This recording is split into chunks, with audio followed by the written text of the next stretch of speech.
Welcome to Daily Devo. My name is Diana. Today we are talking about not lying to each other.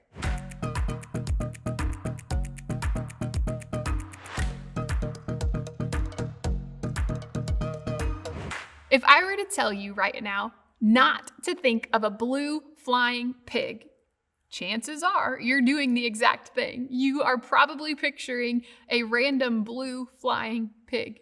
Hey, today I want to ask you to pay attention to how you are tempted to do the opposite of what today's verse will be. Let's check it out. It'll be in Colossians 3. But before we get to our verse, I want to remind you that chapter 3 in Colossians starts by reminding you and I, as followers of Jesus, who we are. Here's what it says. It says, "Since then, you have been raised with Christ. Set your hearts on things above, where Christ is seated at the right hand of God. Setting your minds on things above, not on earthly things." Verse 3, "For you died, and your life is now hidden with Christ in God." That's true about who you are if you've placed your faith in Jesus, which is available to all who confess that Jesus is Lord. And here's what today's verse says. If you go down to verse 9, Paul, the writer of this letter, he's going to get really specific for us. Those of us who are hidden in Christ, who are made new by the life of Christ.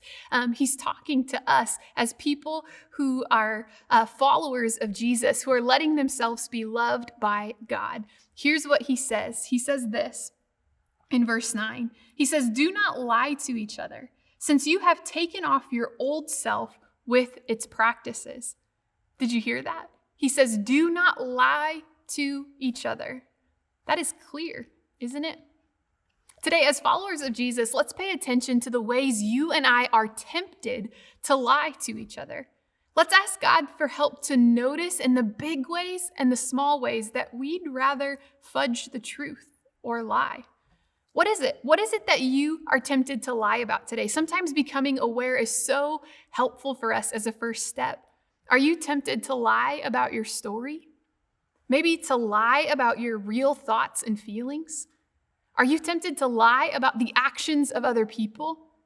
Or are you tempted to continue to spread a lie that you did not start, but it's one you find yourself facing nonetheless? Verse 10 goes on, and it says this. It says, "You've taken off your old self, and you've put on the new self, which is being renewed in the knowledge and the image of Christ." How do we stop lying to each other? Well, Scripture's reminding us we live into our new self. We spend time with Jesus. We ask him for help to renew our minds, that we can start to think the thoughts of Christ and to value the values that Christ valued. That's a complex sentence, but will we think God's thoughts and will we value what he valued? Will we learn to prioritize what he prioritizes? So today, I really just want to invite you to pay attention to where the pull to lie is. What area or topic or situation are you tempted to lie? And as you become aware, do this. Talk to God honestly about him. Ask him to help you. Ask him to help you see that situation, that question, that person, the way that he does. Ask him to help you speak truth to each other. And hey, one final caution as you choose to start telling the truth instead of lying today, don't forget what verse 8 mentioned. Verse 8 is the verse right before don't lie. And here's what it says,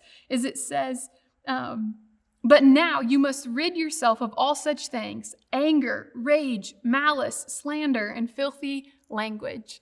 As we tell the truth, let's be motivated, not by the attitudes in verse 8, but motivated by love. So pay attention today. Where are you tempted to lie? And talk to God about it. We'll see you next time.